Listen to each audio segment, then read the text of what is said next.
السلام عليكم ورحمة الله وبركاته. ازيكم يا حبايبي؟ عاملين ايه؟ يا رب تكونوا بخير. رجعت لكم فيديو جديد، وفيديونا النهارده عن طرح البيت في جهاز العروسة. قبل ما نبدأ الفيديو ما تنسوش تشتركوا في القناة وتفعلوا زر الجرس، ويلا بينا.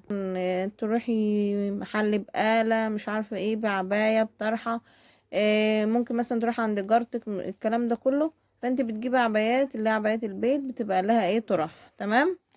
في عرايس كتير بتجيب طرح للبيت، وفي عرايس لأ، بس انا جبت طرح للبيت.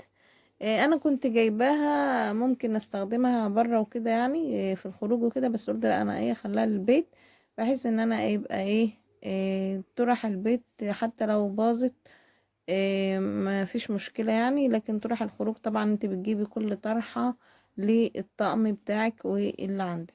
تمام. انا جبت طبعا طرح جل. بسم الله. اول حاجة جبت طرح الجل دي للعبايات.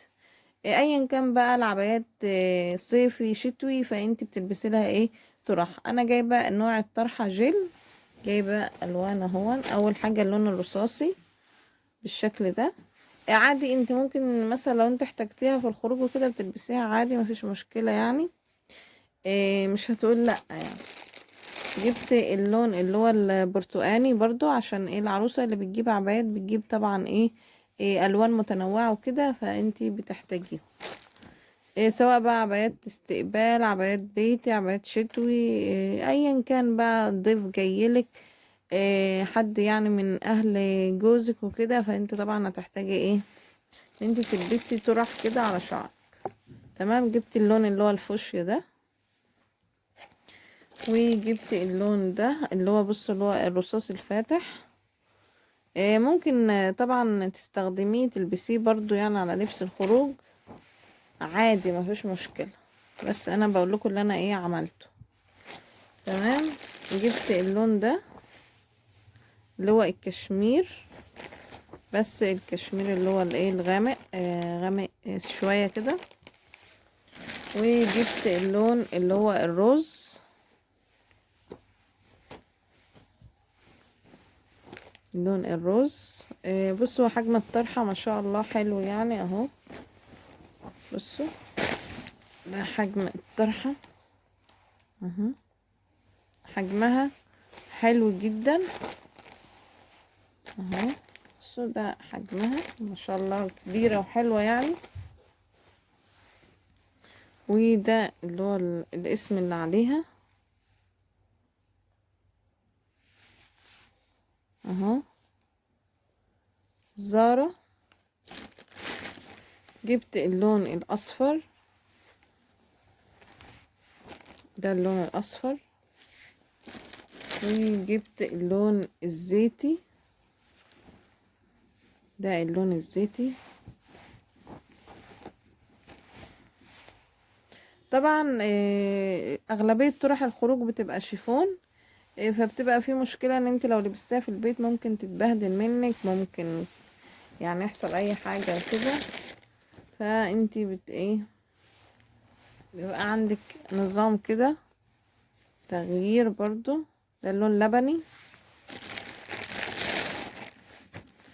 وده اللون الموف،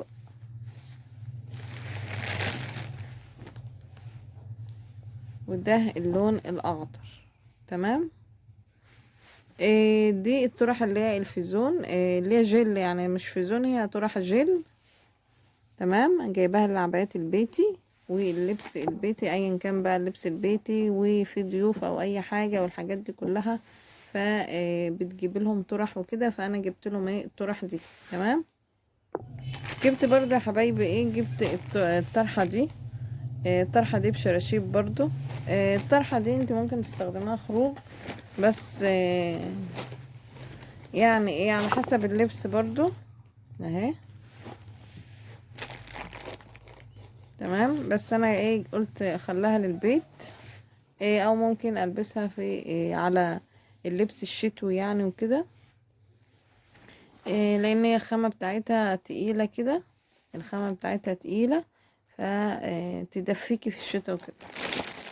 جبت اللون اللي هو الكشمير ده برضو، من نفس النوع برضو. هي طبعا ايه عاملة متكسرة طبعا عشان محطوطة في كيس ومحطوطة في الشنطة.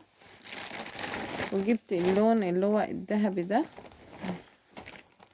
اللون الذهبي برضو، بحيث العبايات اللي عندي في عبايات منها فيها حاجات ذهبي وكده، فجبت لها الطرحة الذهبي. تمام. ده كان يا حبايبي الطرح البيتي في جهازي. جهاز العروسة طبعا اي عروسة بتبقى براحتها طبعا، بتجيب اللي هي شايفاه صح ومناسب ليها. ممكن تجيبي طرح للبيت وللخروج الاتنين مع بعض، يعني ممكن تلبسي البيت خروج والخروج بيتي يعني. بس انا ما انصحش بكده، ان انت هتبهدلي الطرح الخروج معاكي. انت ممكن تلبسي البيت يعني طرح البيت ممكن تلبسيها خروج لو طرح عندك مش نظيفة وكده وفي الغسيل ومش عارفة ايه، فعادي يعني. وطبعا كل واحد براحته، كل واحد على حسب اللي هو عايزه، على حسب دماغه هو عايز ايه ومش عارفة ايه. بس ده كانت ايه نصيحتي ليكي. اتمنى تكون الفيديوهات بتاعتي عجبتكم، ولو انتوا عايزين فيديو معين ان انا انزله لكم ما تنسوش تقولوا لي في الكومنتات. يعني لو انتوا محتاجين فيديو معين قولوا لي في الكومنتات انتوا عايزين فيديو ايه. وما تنسوش يا حبايبي كل اللي بيشوفني وما اشتركش عندي يشترك في القناة عشان توصلوا فيديوهاتي الجاية اول باول. واشوفكم على خير فيديو جديد. باي باي.